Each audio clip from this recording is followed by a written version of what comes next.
নদিয়া জেলা প্রথম তৃণমূল হকার্স ইউনিয়নের পক্ষ থেকে আজ জেলা সম্মেলন অনুষ্ঠিত হলো। রেলের ওপর, রেলের কর্মচারীদের ওপর কেন্দ্রের সরকার যেভাবে অত্যাচার চালাচ্ছে তাকে কেন্দ্র করেই আজকের এই সম্মেলন আয়োজন করেছেন তৃণমূল হকার্স ইউনিয়ন। আজ নতুন কমিটি সংগঠিত হলো। জেলা সভাপতির পদে রয়েছেন সনৎ চক্রবর্তী, চেয়ারম্যানের পদে রয়েছেন রানাঘাট হকার্স ইউনিয়ন সভাপতি সুশান্ত সাহা, তিনজন ভাইস প্রেসিডেন্ট রাখা রয়েছে দেবাশিস দেবনাথ, বাপ্পা অধিকারী, অমিত সরকার। রেলওয়ে হকার্স ইউনিয়নের অন্যান্য সভাপতিরাও রয়েছেন মেম্বার হিসাবে। হকার্স ইউনিয়নের সভাপতি সনৎ চক্রবর্তী কি বললেন শোনাবো।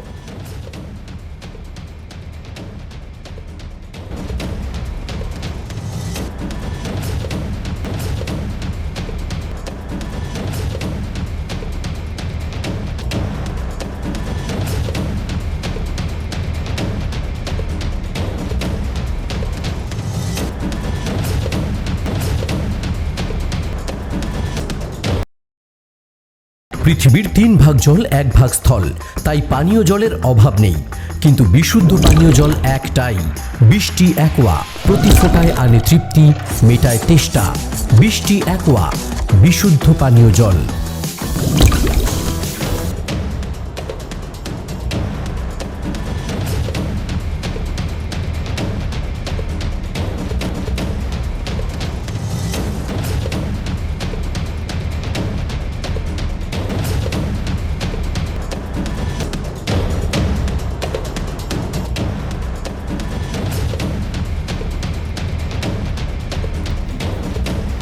নদিয়া জেলা প্রথম তৃণমূল হকার্স ইউনিয়নের পক্ষ থেকে আজ জেলা সম্মেলন অনুষ্ঠিত হলো।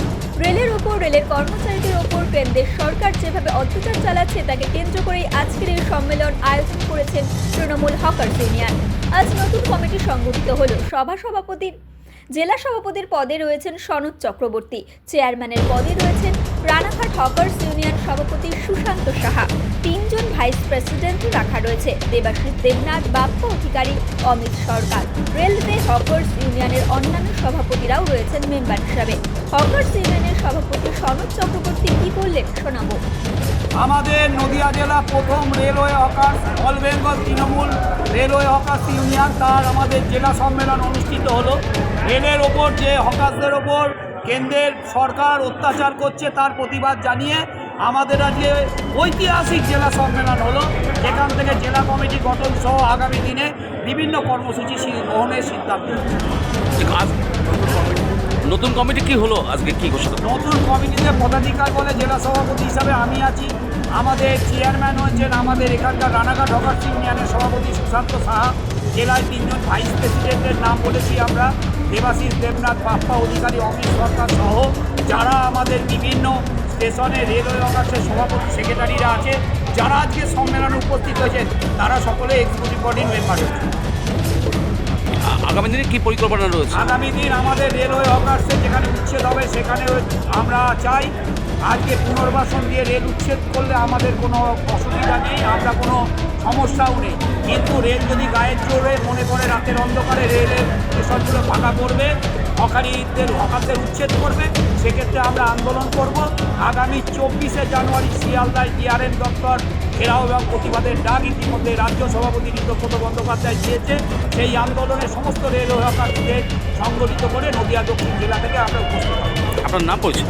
সনৎ চক্রবর্তী, সভাপতি। সংগঠন এবং সর্বোপরি আমার সামনে আমার অগণিত আমার শ্রমিক সংগঠনের নেতারা উপস্থিত আছে। আমরা আমার বক্তব্য জানিয়ে প্রতিটির আন্তরিক ভালোবাসা জানিয়ে এটুকুই বলার আমাদের যে নেত্রী আমাদের মুখ্যমন্ত্রী মমতা বন্দ্যোপাধ্যায়। দেখুন, এখানে আপনারা আমাকে আসছেন যাচ্ছেন, আমার হয়তো বলার সরলতায় বলবো আমি এখানে কিন্তু আমরা অনেকক্ষণ ধরে বসে রয়েছি, এই রাজ্য নেতৃত্ব বসে রয়েছে।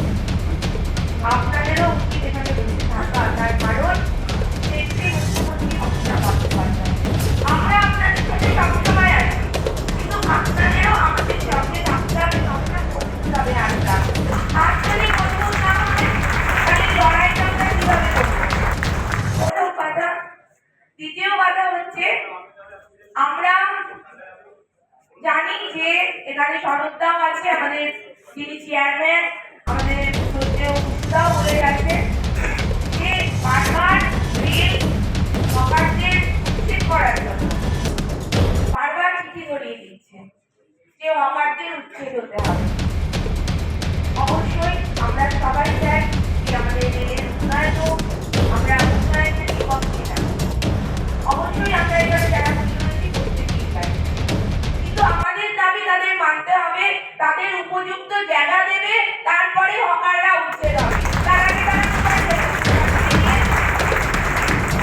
এখানে মানবতা আছে, আমি আছি, এখানে যারা কাউন্সিলাররা আছে সবাই উপস্থিত ছিল। প্রত্যেকে আমরা এখানে আমাদের যে দাবি এডুকেশন সেটা আমরা জমা দিয়েছি আমাদের সরকারি আপনাদের যাতে এখান থেকে না পারে।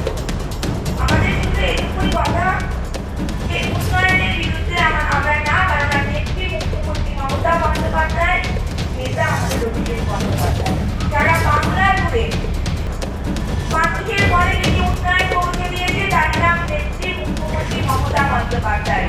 আর যারা শুধুমাত্র অপপ্রচার মুদ্রা, আজ পর্যন্ত দেখলাম না যে আমরা কেন্দ্র থেকে কিছু পাওয়া যায় কি চাই না, আমাদের জানা নেই, আমরা বলতে পারবো না। বাংলা আবাস যোজনা আপনারা প্রত্যেকে জানেন, নেত্রী কথা দিয়েছিলেন, ঘর দেবেন, ঘর দিয়েছেন। আজকে শ্রমিকদের জন্য বিভিন্ন কাজ করছে, এখানে আমাদের যে শ্রমিকদের পাশে আছে। নদিয়া জেলার সবথেকে বড় বিল্ডার্স চাকদার মা মনসা বিল্ডার্স, রড ও সিমেন্টের পাইকারি ও খুচরো বিক্রেতা। মা মনসা বিল্ডার্স, পদ্মবিলা, চাকদা, নদিয়া। রড কেনাকাটায় থাকছে ডিসকাউন্ট অফার।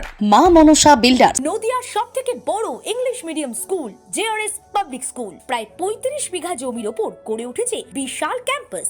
নার্সারি থেকে শুরু করে উচ্চ মাধ্যমিক, ITI college, law college, BEd college, ভর্তি চলছে। JRS public. আপনি কোথায় ইনভেস্ট করবেন, কেন করবেন, বুঝতে পারছেন না তো? সঠিক গাইডলাইন পেতে আজই আসুন নদিয়ার চাকদাতে নিবেদিতা প্রাইভেট লিমিটেডে। Nivedita private limited, marketing and distribution service. Balcony বা সিঁড়ির রেলিং, মডিউলার কিচেন বা ড্রয়িং রুম, এক কথায় আপনার স্বপ্নের বাড়িকে করে তুলুন আরো সুন্দর। Chakdaha ply centre, gorgeous look বা কোয়ালিটি সবে 3 নম্বর 1 Chakdaha ply centre. Chakdaha ply centre, KBM, Chakdaha, Nadia. হোমওয়ার্কটা করেছো? হ্যাঁ স্যার। এ বাবা, ভুল করেছো কেন? চোখে কেমন ঝাপসা দেখছি, লিখতে আর পড়তে খুব সমস্যা হচ্ছে। চাকদার মডার্ন অপটিক্স থেকে ভালো চোখের ডাক্তার দেখিয়ে নাও। প্রতিদিন প্রকৃত চোখের ডাক্তার ও দৃষ্টি বিশেষজ্ঞ মডার্ন অপটিক্স চাকদহে। সিঁড়ির রেলিং থেকে ঘরের ড্রেসিং টেবিল, ওয়ার্ড্রোব থেকে মডুলার কিচেন, সানমাইকা থেকে প্লাই, গ্লাস থেকে ল্যামিনেটস, অ্যালুমিনিয়াম থেকে ডোর লক, কি নেই এখানে? এক কথায় আপনার সাধ্যের মধ্যেই এবার স্বপ্ন পূরণ। চাকদা অ্যালুমিনিয়াম সেন্টার, পূর্ব লালপুর 50 নম্বর রেলগেটের পাশে, চাকদা, নদিয়া। ভাবছেন 3 স্টার ক্যাটাগরিতে কাটাবেন? রুম রে মাত্র 1500 টাকা থেকে স্টার, খাওয়া দাওয়া রিজনেবল প্রাইস। নদিয়ার একমাত্র 3 স্টার ক্যাটাগরি হোটেল